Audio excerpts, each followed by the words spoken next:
What is up, everyone? Happy Tuesday. Happy new DC Day. And welcome to the Legion of Comics. Today we're going to be looking at and talking about some of the drops from this week, some of the news from this week, and also doing a giveaway toward the end of the show. So don't go anywhere. Check this out.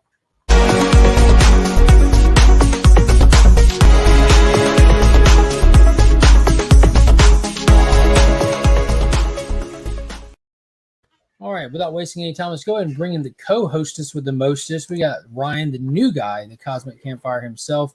Two hands. I'm here. Happy new DC Day to you, Ryan. Happy new DC to you. Not a lot that dropped this week. Definitely a small release week. Oh, my goodness. But there was some good stuff. I've read a couple of books. I'm doing a little bit better catching up on that giant stack of back issues I had. And there's some cool covers. I'm looking forward to showing off this book I picked up for the giveaway today if people didn't already see it on Instagram. But we're going to go through the pool here, talk about the books that are here, and maybe talk about some DC news, and then get into whatever else after the fact. Let's say hey to some of the people in the chat. I think I'm supposed to do that, right? Well, you can. What is going on? Las Crucius 1971 is in the building. Coco Loves Chevy, my good friend. How are you doing today? Throwing those channel emojis out there, exclusive for channel members like Trev here. What is going on? We are Legion. Absolutely. Wheelchair Superior 87 is in the building. Happy DC Day. We are Legion. Absolutely. THM, yo, what is happening? Brother John's Comics is in the building. How are you doing today? Previous two-time winner for the new DC Day giveaway, Blue Hellion Comics. Dan, I hope you're having a great day. Hello to you. Iggy is up in the building. Hello. How are you? Patrick Wright, what is going on? Hail to you too, my friend. Kenneth Bird, always good to see Kenneth Bird, one of the biggest supporters of the community. That guy is everywhere. Always dropping comments, hitting those thumbs up, sharing people's videos out. Always appreciate it. Yeah. So, yeah, awesome sauce. So we'll just go ahead and go through the pool list first. Like I said, it's a small week for me. I even put one book back. There's going to just be a cover buy. And to be honest with you, the cover didn't look good. Like it was green. It was shiny. Both of those things had my attention, but it was just not good. Not good. But first up, I do have two back issues. I finished these Earth Prime books, and I was got in the weeds on these. I initially bought just one of them just for that cover, which was on the cover one. They did the. Oh yeah, isn't that like the CW? Yeah, book? so it's this. It's like I think it's like 6-issue miniseries. So they took the CW shows, Legends of Tomorrow, Batwoman, Superman and Lois, Flash, and I think there was one more. Stargirl, yeah, it was a Stargirl one. And they're all one-shots, but the last like 5-6 pages is like a backstory that connects them all together. And then the final issue is just the big story that plays through. And the villain from Kingdom Come, Magog, it was like him inside of the CW universe stuff. And that intrigued me. And then I like these photo covers, even though I don't watch this show. Thought this was probably one of the worst TV shows that ever existed. I wanted their backstory, so I ended up having two that I wanted, and then I'm like, might as well just get the rest at this point. So I finished that off, thankfully. Now I'll sit down and read just the backstories of those. So was there a Batwoman comic? Yeah, it's a Batwoman comic. They're like, is it better than the show? I don't know. It's just this one shot. They got Clayface in it. It might be worth reading. I'll probably end up reading some of them. But, yeah, they're like the prequels to all the seasons that were coming out right before that series came out. Like the Stargirl one bridged the gap between season 2 and 3 because season 3 starts with them coming home from a vacation that you never saw them on. The comic was them on that vacation, the little misadventures that happen while they're there. Mr. Flo Dameron, what is happening? What is up? If they haven't already, they should turn the show Chuck into a comic series. I remember that show vaguely. I don't think I think it was my sister-in-law who was a big fan of Chuck. I think it was on like USA or something. I don't know. So let's flip through here. Start off with some that I read. I have, like I said, I've only got like a very small stack for today. I got like 4 books to read and 2 variants on top of that. I've read a couple of them already, and this was my blind pick going into the week. Batman and the Joker, the Deadly Duo. So I was definitely on the fence about this one. I don't like the idea of adding yet another Batman title to the list. I feel like it's obviously oversaturated with Batman, but Mark Silvestri was writing this one and doing the interiors, and they even have a couple of pencil and ink pages in the back. And his work is just something else. And the whole concept behind this story, it is a Black Label title, so it's a little bit more hard hitting, more gruesome, more R rated and stuff like that. But like, there's these monsters that are abducting people, Harley Quinn being one of them, and Commissioner Gordon being another one of them, and that kind of draws Batman and the Joker to force to work together. And I definitely don't want to see a Batman Joker team up. I'm already getting some of that in the pages of Sean Murphy's The White Knight universe, how Joker's consciousness is in Batman's head at this point. But the fact that Mark Silvestri was working on it, I'm like, dude, I want to give this a shot. It's a light week, not a lot hitting, so I'm definitely going to give it a shot. And I read it, and it was super solid.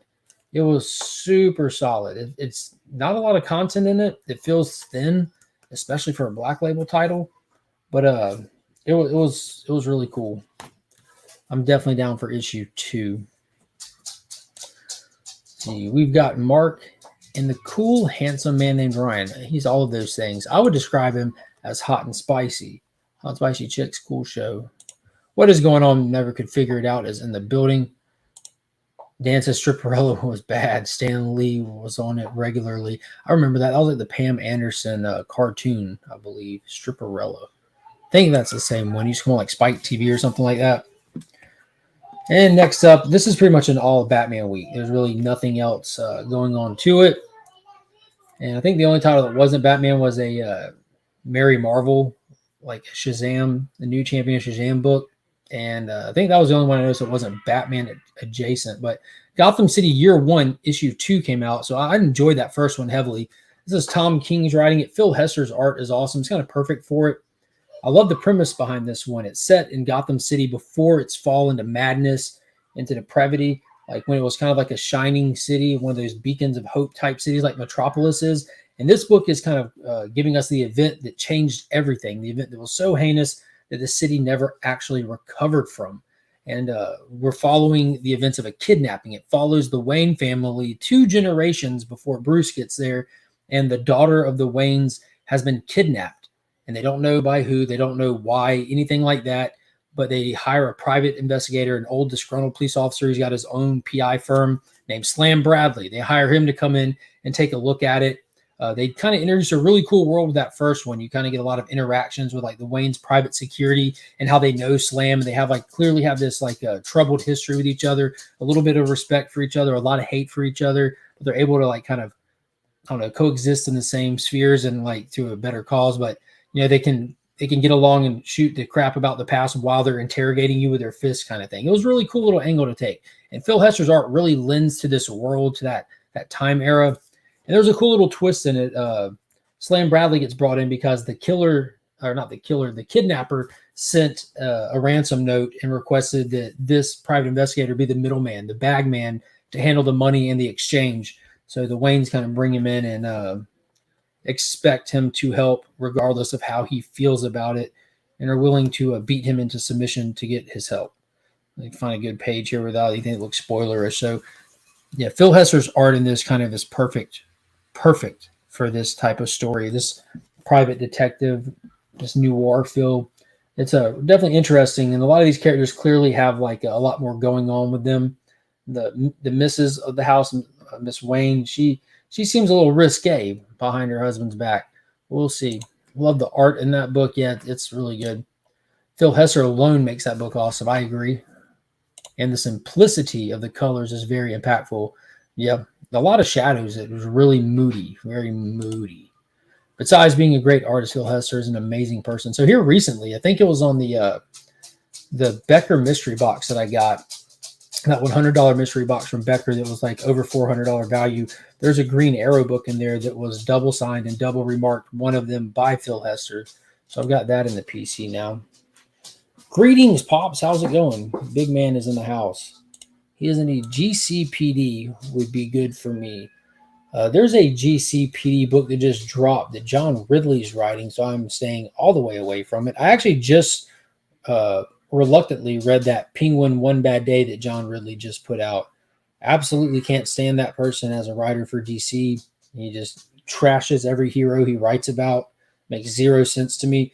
But the Penguin one was a villain, and I want to get the whole One Bad Day series just to see how they all stack up. I still feel like they leaded with their best one, and it's all going to be downhill from there. And the Penguin was okay. It was okay at best. There was a couple of points in it that were really interesting. There was a lot of it that you just kind of scratch your head, and there's some terrible, terrible dialogue in it.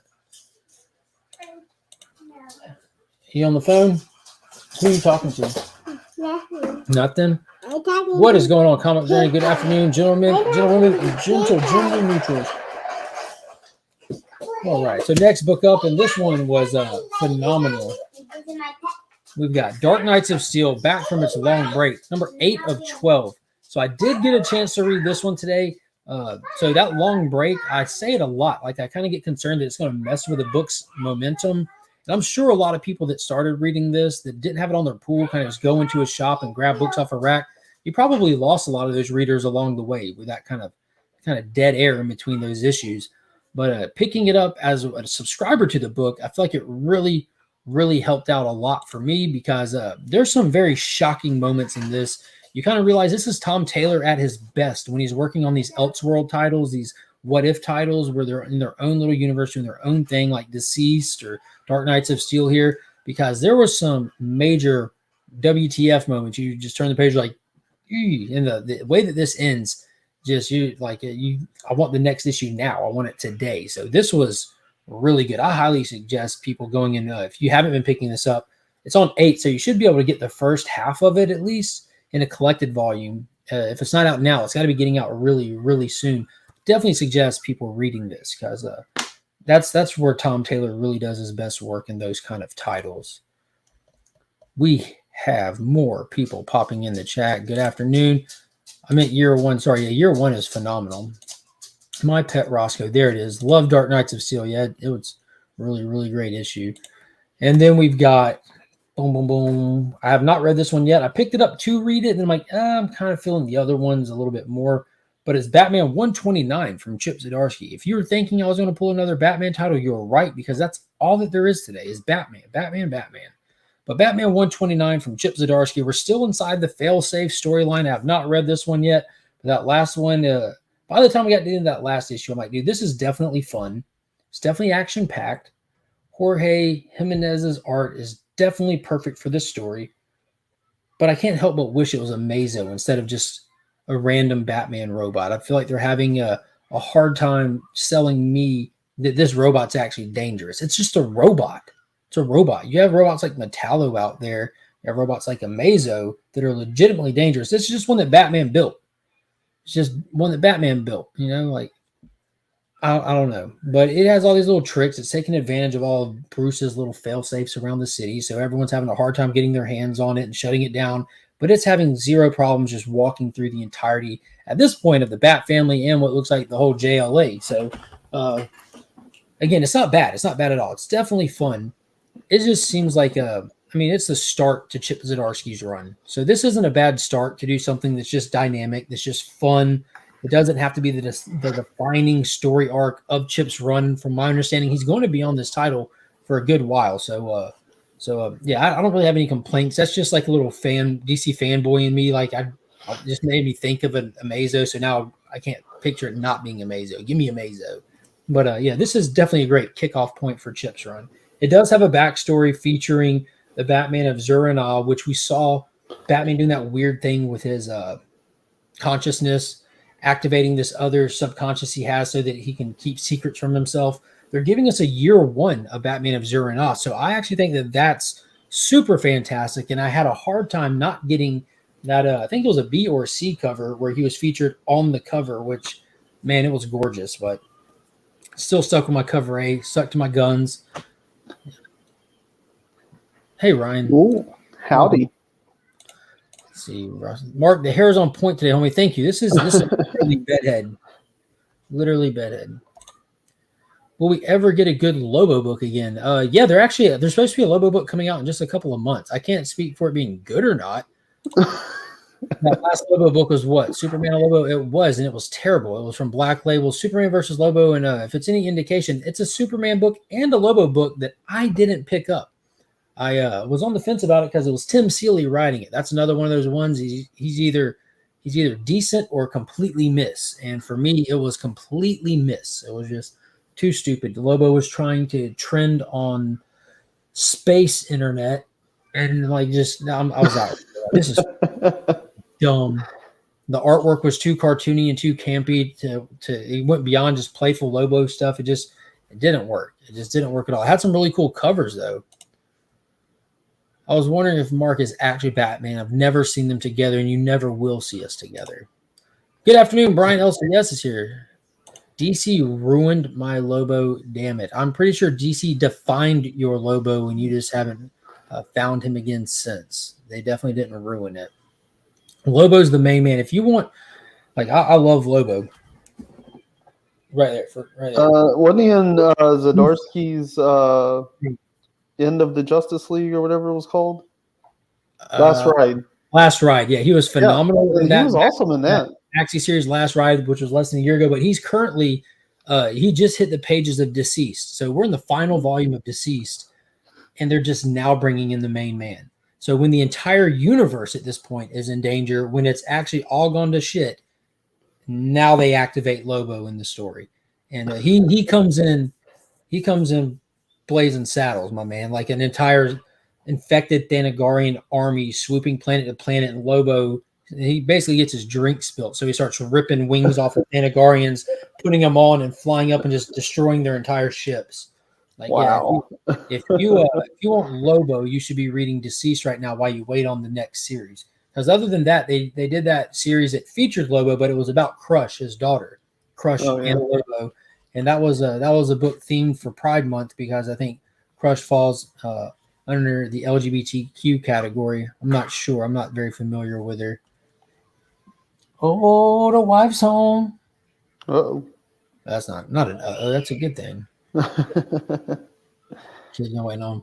Louis is in the building. What is happening?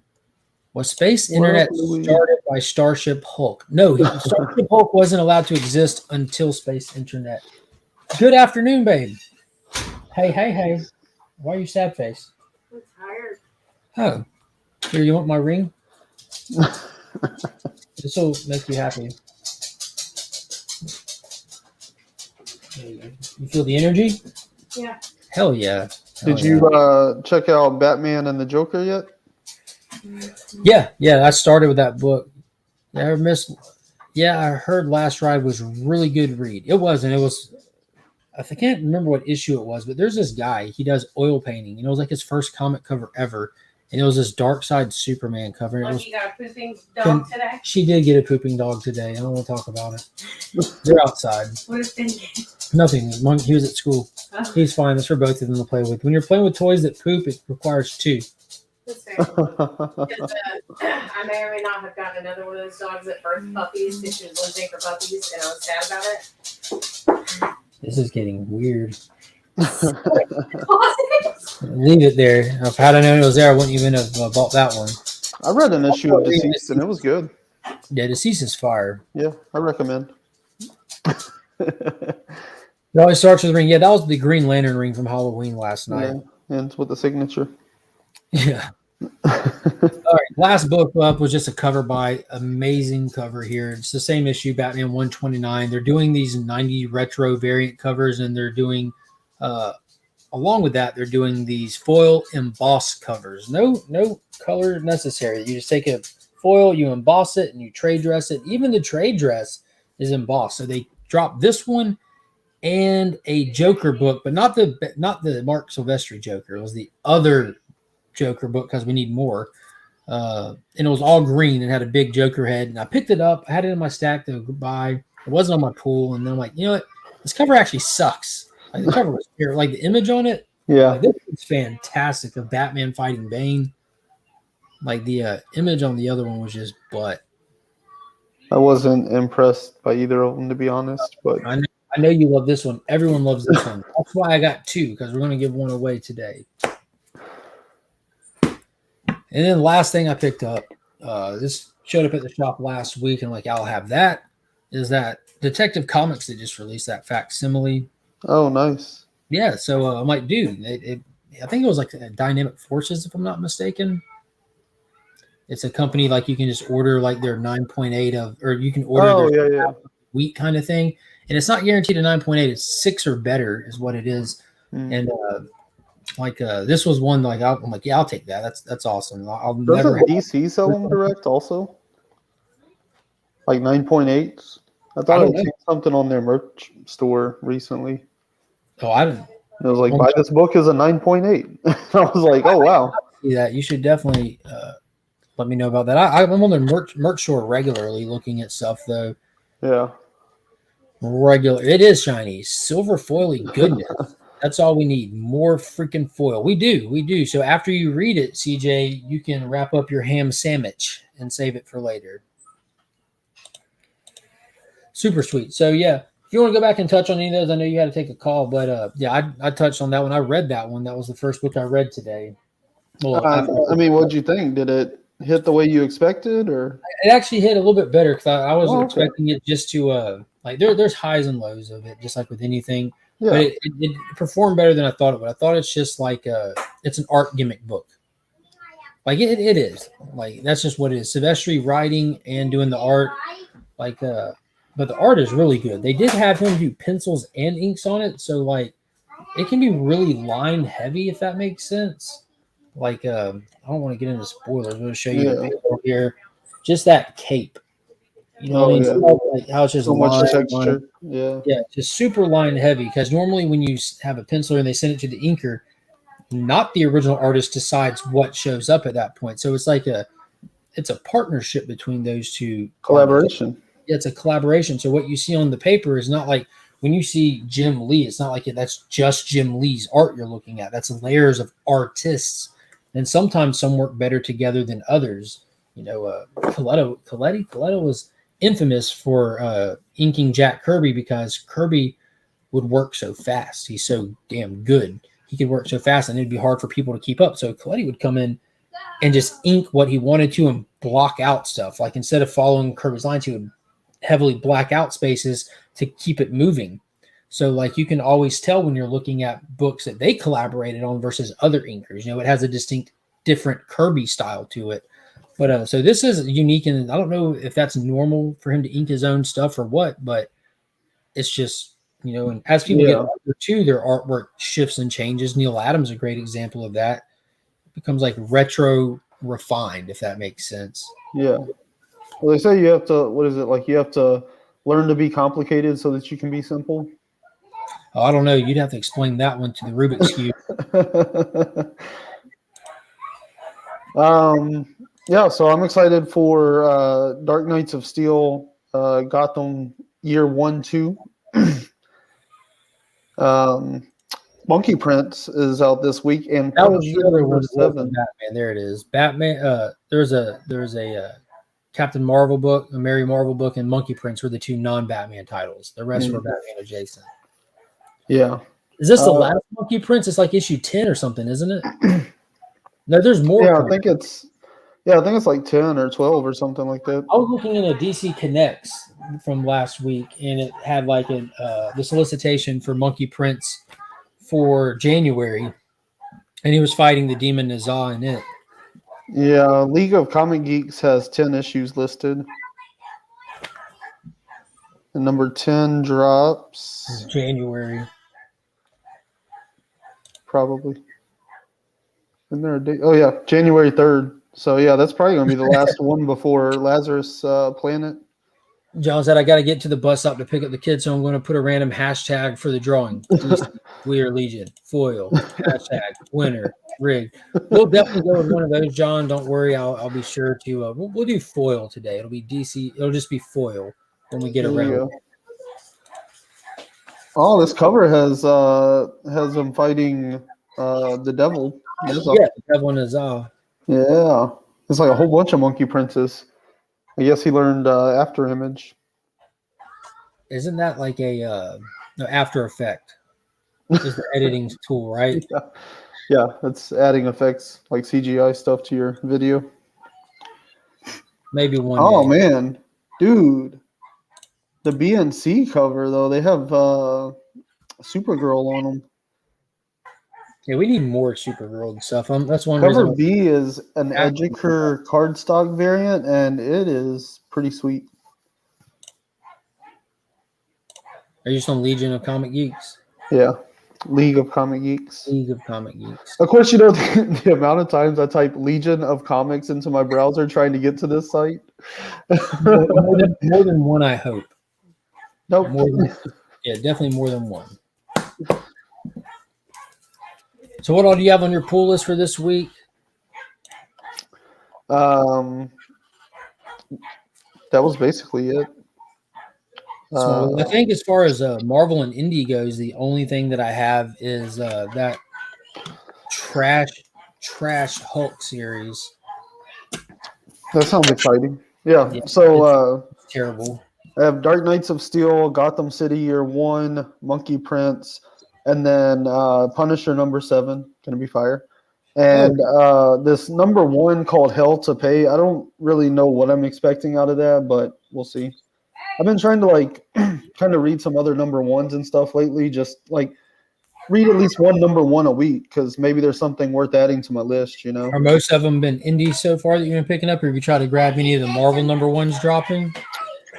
I don't think I've read any new Marvel stuff lately. There's a new series dropping, right? I think there's a Marvel series dropping every week.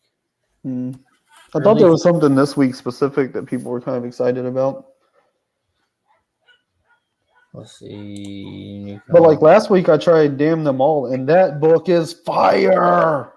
Everybody should be reading that one. There's a new Deadpool number 1 dropping. Oh, that's what it was. That's right. Yeah, Chris was talking about it on Two Cool Guys. That's right. Yeah, I watch it. Sometimes. Only on the third Sunday. What's this third Sunday deal I keep hearing about? Oh, I don't know. I just like it because it's an odd number. Yeah. Your mystery box didn't suck, Mark. Oh, that's awesome. Good news to hear. I believe you picked the first appearance of Punchline in his mystery box, a super minty copy of Hell Arisen number 3. And of course, all of them had a Wonder Man comic, which I got ahead of that Wonder Man announcement with those mystery boxes. You notice that? Those were made and went out 1 week before the news dropped this week of Yaya coming in to play Wonder Man. So people now have a Wonder Man book that if they're curious, they literally just got one in this week and they can flip through it and look. Yeah. It had a Batman, a Spider-Man, a Superman, a Captain America, a Wonder Man, a JSA book, and then a Kicker book in it. I'm going to have to skip Lazarus Planet. These events have been kind of meh. So Lazarus Planet isn't an event in the sense like the current Dark Crisis is. It's just a book into what's already been going on inside the pages of other stuff. So you have the first volume of World's Finest, not volume, but the first story arc of World's Finest kind of was a jump off point for Batman versus Robin, which is just a mini series. And then they're going to be going to Lazarus Planet. That they're handling it differently. You'll have like an alpha issue, which they like to do as a one shot, just kind of like an introduction to it for people that might just be jumping in just to read the event. And then it's going to bounce between existing titles. Like part 1 will be in this title, part 2 in this one. It'll be like when they did that Shadow War for Batman. It was a story arc that crisscrossed multiple titles. It happened in Batman, Robin, and Deathstroke Incorporated. So even if you weren't reading those, you could pick up an issue and just put it into your collection just to fill out that story arc. But I'm all in for Lazarus Planet. Not in the sense of like, oh, an event, here we go. But because of the content of this event, it's going to be heavily leaning toward the DC Magic characters, which they don't get enough screen time, how you put it. And they're also going to be playing with some fun elements. We're going to be getting a lot of like character mashups and swaps and stuff like that, which is always fun. And some of them already just like the designs, like Batman's going to get Dr. Fate's helmet at one point. We're going to get Electric Blue Superman back, who I grew up loving comics all through the 90s, and I even had Superman blue and red figures growing up. I mean, I think it just looks cool. It'll be fun to switch up his power set and do something different, you know? So I think it'll have a lot of really, really fun elements. And also the villain that's behind it all. The Devil Nazah is one of the best new villains that DC has rolled out in a long, long time. All spanning from the pages of World's Finest, which we've both pointed out is the number 1 must-read book It's in a monthly release, easily the best monthly out there. Yeah. Yeah, I mean, I kind of think of it almost like a mini event, and that it's like bridging the gap between a couple of different series, and maybe setting up a actual event in the future.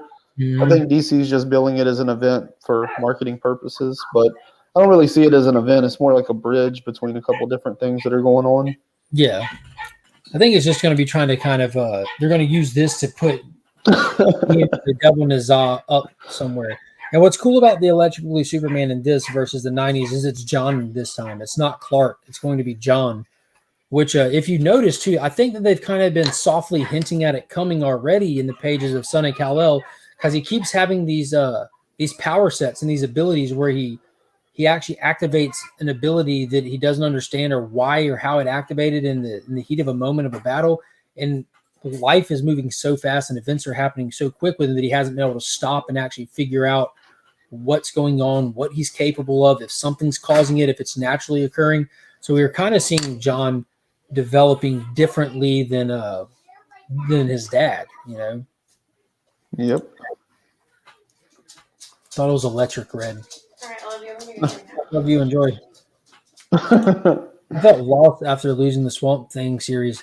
Don't feel too lost because that series isn't going away permanently at all, not one bit. So they did that one shot that tied into Dark Crisis, but was great in terms of getting Swamp Thing content. Romby was attached to it as well. But any characters that are Magic adjacent right now, I think are getting really dialed in and trimmed in for what's coming next, because they've been talking about like their next big event, like actual event, not like little mini events, because those happen all the time. But their next actual major event is supposed to be focused on the Justice League Dark and all the stuff that Romby set up in that. Been setting up for the last year. Yeah. They released Merlin, who's waging an all-out war on magic, and you have this new character, the Devil Nazar, that's a magic-based being that's literally unstoppable by definition, by existence. You cannot defeat him. You can only put him away somehow. But now you have Merlin, who's literally walked through the entirety of the magic characters at DC, and he's going back to tap the source of all magic in the entire multiverse. So I can see him coming in and just balling the Devil Nazar up, being the actual game changer for that. Happy District of Comics Day. Yeah, I think that's what's going to happen. Powers differently than his dad happened before, Mark. Dragon Ball Z. Get out of here. Man, I was so going to bring that up when you were talking about John as well, but I didn't. So I think also the character that has had a kid, they're just like they're carbon copies. Yeah. Yeah, I mean, but it's like the same thing in Dragon Ball Z.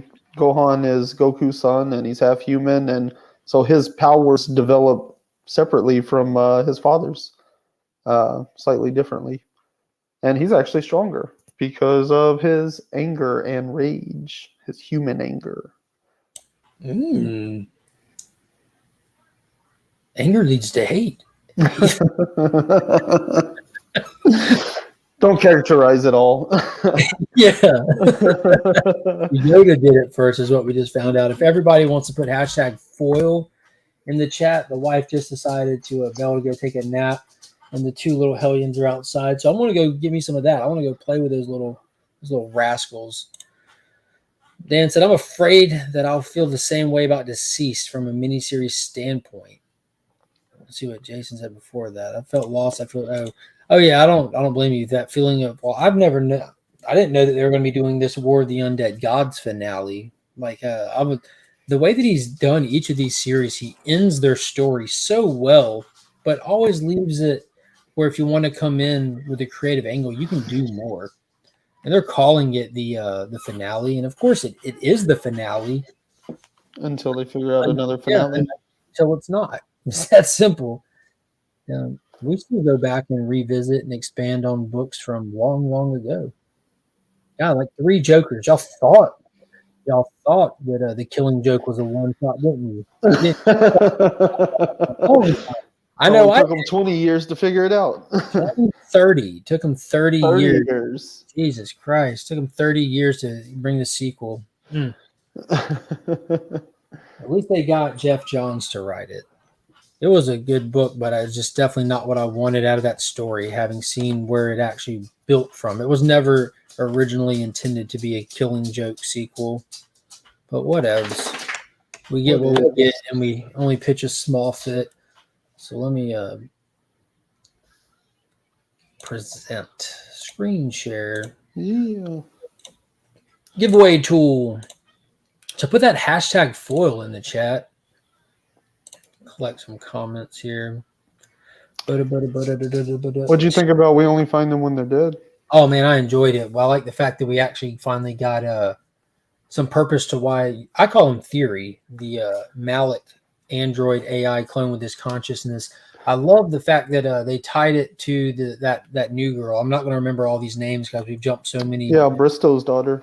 Bristow's daughter. I thought that I can't think of her name, but I know his name. Yeah, I love the connection between her and Theory, and how all of it was just because she possesses Malik's original curiosity for gods. Mm-hmm. And it's gotten so complex, and this universe is so vast, and we've covered so many hundreds of years to take it all back to where it started with just a simple curiosity for having the existence of these dead gods. She's like, gods exist, people have seen them, but they've only seen them when they're dead, except for him.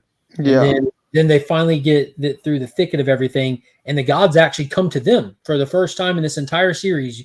I thought it was interesting. You almost get like a boom tube effect. You get the little ping, and it just opens up, and there's a whole gang of them with Malik right there in the front, leading them. Yeah, the deity version, and then what looks like just a human version. Yeah, like he's standing in front of himself. Bro, let me find out that like the dead gods are just like it's almost like you're throwing away the waste of the process of like he turned into a god, and that dead physical body is what was left behind from the process, and he's alive. He's existing on some other like plane. A whole different plane. Yeah. Yeah, like dude, this book has never disappointed, and this was such a good issue out of the entirety of it. Yeah. Definitely glad that I jumped on this one. Yeah. I thought this issue, did a great job of bringing it all back around and kind of like putting a bow on this arc before we get to the final issue, where hopefully they're going to like bring the whole series together. Yeah, this should just be an exposition dump. The last issue just almost like all new territory. Like the old arc's done. We killed off everyone that needed to be killed off. We got all the explanation we need. They're completely free of their minds of the past. They're outside of the inner rings territory. There's nothing chasing them. Like it's just them and the gods. This point of solitude. Yeah, it's just them and the gods. There's nothing left. This is perfectly wrapped up. Al Ewing, the same writer who wrote the already legendary Immortal Hulk. Immortal Hulk. Yeah, wrote this. This guy's just the concepts that he comes up with, that he plays with. I like the long game that he uses. He did the same thing in Immortal Hulk. It wasn't like 3-issue story arc payoffs. No, it was a long game that by the time you get to that issue 50, had you wrote out that journey, like you're tearing up. You're like, this is just a beautiful comic. Like the story is so poetic. Yeah. I read the first and last issue of that, and it was absolutely amazing. Here's Iggy with a curveball. Maybe he hasn't achieved true godhood yet. Quite possible. Yeah.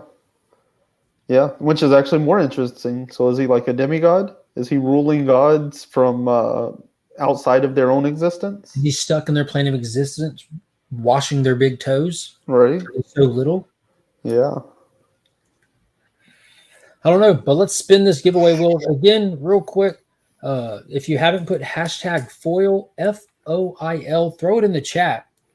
Oh, John, I made sure to use a hashtag you had, buddy. Don't worry. Caught your comment. I'll let you miss out. So we have Batman 129. They're doing the 90 retro covers, and some of the specialty ones are going to be these foil embossed issues, which this week was the kickoff of it. They did one for Batman and Joker. Being honest, the Joker one wasn't for me. I wanted to get it just to get them all, but then I thought I probably won't be getting them all. I did grab a Batman one for myself for now. I already kind of regret it. I'm like, what am I going to do with it? But if I don't want to keep it down the road, I just give it away too. But I do want to get that Justice Society one they're doing in like almost like a bronzish gold. I do want that one for the PC. But let's go ahead and spin this bad boy and see who wins. We got 20 entered, and the winner of this week's new DC Day giveaway is. That's right,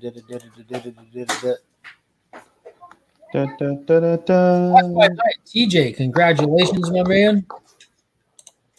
So TJ's won stuff before, so he knows this will get shipped out next Tuesday. So El Green Machine was the winner of last week. So I got it. Me and Monkey hit the USPS on Tuesdays. So I get this sent out. I should have your shipping information still. We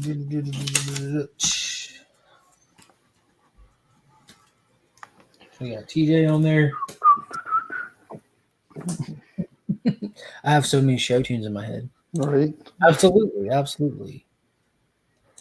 appreciate always checking out, supporting the channel, all that good stuff. And for those that can't tell, Flash by Night is a channel member, so he's also entered to win the Legion Loot giveaway that will be given away live this coming Sunday night. I have not shared what's in that giveaway yet because I have not pulled the books that are giving away. There's definitely going to be books from Big Time Collectibles and some extra stuff from myself in there. Haven't figured out what it is. I do have another Austin LeMay slab, one of the Something Skilling the Children ones that I don't think I'm going to do that one this month because I did one last month. So I'm going to throw something else in this month. And then next month, well, technically this month, it's first. It is now November. This is the month that I've been prepping for 6 months.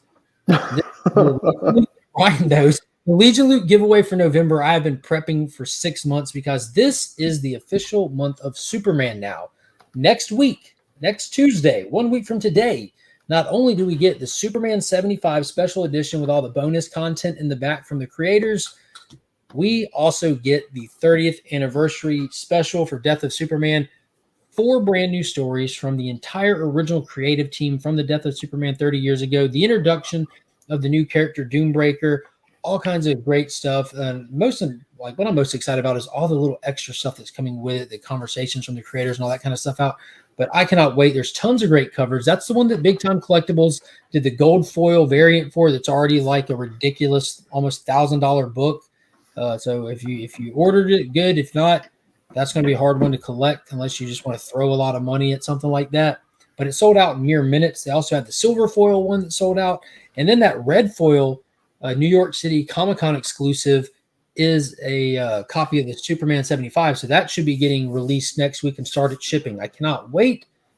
It's going to be just a lot of fun Superman stuff this month. So that giveaway is for November Superman themed. And I'll try to start sharing it out early because I've already got all that pooled and know what I'm doing for it. But there'll be some super dope stuff in there. Superman had a lot of potential. It's too bad they killed him off 30 years ago. I feel like they could have done more with him. Yeah. And what great timing too, because we get Action Comics 1050. Next month is also Superman Son of Kal-El. No, it's not 1050 next month. It's Superman Son of Kal-El 17, which has the John Jang variant for it, which I have, I think, like 5 copies of that since it's a direct cover. Like 5 of them coming from the LCS. There'll be one of those in the giveaway. All kinds of good stuff. You got anything else you want to touch on? News, books, anything? James Gunn and Peter Safran taking over DC Comics Studios. DCEU being slimmed down to just DCU, the creation of DC Studios. There's been a lot that's happened in the last 7 days for DC alone. Yeah, they're furthering the trimming down and focusing of what they're putting out. Yeah, I don't know, not to be the wet blanket, but like I think it's all exciting information with a lot of potential, but waits to be seen. You know, they did a whole announcement of like the next 24 years worth of DCEU movies before, and how many of those have we actually got? So not to say I don't have more faith in the current guard than the past guard, but still we're in this cycle of like getting hyped over things that have yet to be seen. Oh, absolutely. It's all just steps to the good. That's all it is. There's no, and if we're being 100% honest here, if we take a step back and really look at, like, we're in the phase of the new guard, we have seen nothing nothing that the New Guard has produced or created or put out yet. We will not see anything that they produce, create, or put out until 2024. Everything that we're seeing from the rest of this year, from Black Adam to next year with the Flash, Shazam, Aquaman, that's all old guard projects.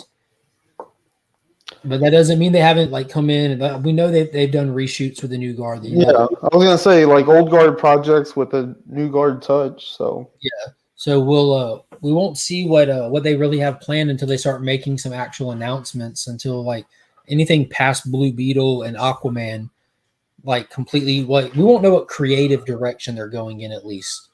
But I'm excited for it. Dude, even if it was the old guard still, I'm excited for those projects I just named. And the fact that they refuse to let the Flash like die or do drastic changes with it makes me think that that's going to be the next Titanic. Like they have so much faith in that movie, it's insane. It's kind of scary. David Zaslav, I've seen. He's like, I've seen it. It's damn good. And he said I saw Black Adam. It's okay. It definitely needs some more work. You know, like he wasn't high praising Black Adam. He saw it for what it was. You know, it's good for what it is. But he said the Flash is good. He's like, I'm excited. All those people that get to watch it, the screen testers, they like received some of the highest screen testing in film screen testing history.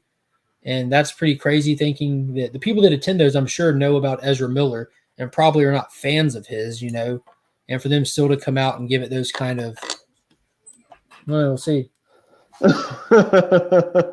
Flash equals next Titanic. That could go two ways. Exactly. That's my point, TJ. That's my point. Yeah. Stay of James Gunn's new role. Yep. We'll see how it goes. I started rewatching Peacemaker last night because I wanted just to stay up and try to catch up on reading after the kids passed out from sugar comatosis. And that was the last thing that he really did. And that show is so damn phenomenal. It's ridiculous how good that show is. Well, see, and that and the Suicide Squad or this that is the direction I want the DCEU to go. And even Black Adam to a lot of extent, just like take yourself serious as all get out and like put these characters in a world that like they are serious about who they are and they take themselves seriously. And the comedy comes from the difference in like knowing what the real world is and where they're at, and not like a bunch of cheap quips like the MCU.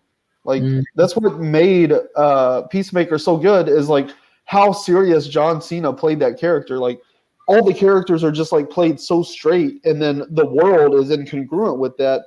That creates the levity and the comedy that you want. But I don't need these characters like doing knock jokes and stuff. Like, please don't. The emotional highs and lows of that series still blow my mind.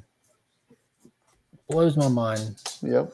Because 1 minute they're literally having an argument about dick jokes. The next minute, like he's having like an internal breakdown about who he is as a person. It was wild. I used to think a few years ago, Rock and Cena had real-ish heat over going to Hollywood. Now look at them. Both of them were perfect for Hollywood. Right. Before John Cena even took up the thing of Peacemaker, he was blowing me away in comedy roles. I'm like when you take people out of like the typecast that we have them in and put them somewhere else, and then they perform great in it. You're like, whoa, yeah, never saw that coming. Yeah, I remember when he was in Trainwreck. That was like the first time that I saw him outside of like trying to be a wrestler in a movie. You know, I was just like, oh my god, like this dude's hilarious. Why do they keep trying to make him an action star? Yeah, he was in that early movie. It was called like 12 Rounds. He was like a police officer and it was good, but it was just like that and the Marine and like WWF produced films. Yeah, like let's take our action boy in the ring and let him be an action boy on the screen, and it works. It's fine, but they're not going to like reach any kind of like timeless level. You know, will be remembered for these roles, but you put them in stuff that's not typecast for them, and you start catching other people's attention. He was great in this. I think it's an Amazon original or a Hulu original comedy movie where it's like Vacation Friends is the name of it or something like that. It's ridiculously funny. I've never even heard of that. Mental note: don't ever tell Ryan knock jokes. I literally know like one knock joke, and I use it on my kids all the time, and they hate it. I don't know about this. I know that Batista does great as Drax, which that's like a stretch for any actor to play that role. So I'm not knocking Batista. I just haven't seen him in enough. And he was in that Duber, I think, or Stuber. It was like where he's a cop with bad vision who gets picked up by an Uber and drags him along for his investigation. I enjoyed that a lot. It was a goofy comedy that was really good. But he's more of a straight person in that, like trying to be serious. And wasn't he in Dune? Oh yeah. He was. Yeah. Of course, he didn't really have anything in this one, right? His character was supposed to pop up in the sequel. Yeah. Which is got like a release date set a couple of weeks back. I'm super pumped for that. Yeah, isn't it coming out in like November 23? Yeah, that was actually one of the things that I picked up in the. Oh, look at that! I'm sitting in a big stuff comics. I picked up the entire miniseries not long ago for Dune. Oh, nice. Yeah, we got that now. You should find out what's between them covers. Oh, I plan on it. I'm just kind of scared because I don't want spoilers. Yeah, there's been a lot of stuff about Zac Efron going on. With what? He's just like super stacked right now because he's doing some wrestling movie. And so everybody's trying to like shoo him into the MCU and stuff because he basically looks like he already got on the MCU workout plan. Yeah, he's been like that for a long time though. Like that Dirty Grandpa movie, that Baywatch movie. But yeah, he jacked up since Baywatch as well. Like he's way big right now. Good in My Spy.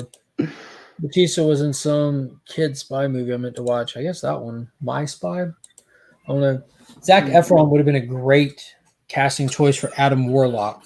Just like the genetically perfect humanoid. Because you can let him like just look the part, then you can have him sing. He's like, yeah, total package, paint him gold. Let's do this.